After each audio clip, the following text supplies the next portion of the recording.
טוב, בפירוק, אנחנו קודם כל צריכים לעשות בחירה של חומת מפגע ראויה, הרחקת תחמושת ופריקה מסודרת.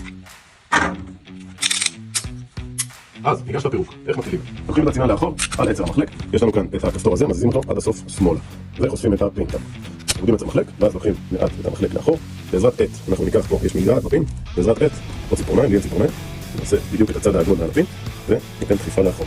פין יצא לכאן. מה שאנחנו עושים כרגע, מוצאים את המחלק, מלכים אותו, מוצאים. פירוק הקפיץ המחזיר, מפליקים אותו, דחיפה קלה, יוצא לכאן, וגם אותו. עכשיו, נעשה מה שאנחנו רוצים, ננקה כל מה שאנחנו רוצים, ונחזיר.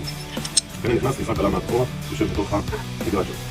קפיץ מחזיר, חלק שחור מקדימה, חלק אסוף מאחורה, נכנסים ומושיבים אותו בתוך המגרעת העגולה שלו. קפיץ המחזיר יושב בצורה מדויקת. נשים את הצינה, יש לנו פה חלצים להרכבה, על המסילה, נכניס בזהירות, ואסוף אחורה.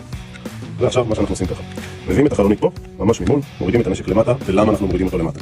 פה יש את הקנה. הקנה ברגע שנלחץ עליו, אם נשים 4 אצבעות, אנחנו עוברים ללחוץ עליו. אז עושים את זה עם 2 אצבעות, מעט אחורה, כדי שהקנה לא יעלה למעלה, ולא יפריע לפין להיכנס. אז ברגע שהגענו לכאן, הכל פיקס, שוב המגרעת למעלה, אנחנו מגיעים מול האחור, מכניסים כמו שצריך, נכנס, לוקחים את הצינה אותו מאחור עצר המחלק, ומחזירים את הכפתור כדי לכסות את הפין. בשלב הזה סיימנו, עצר המחלק יורד, עושים בדיקה שהכל תקין, סוגרים, בהצלחה.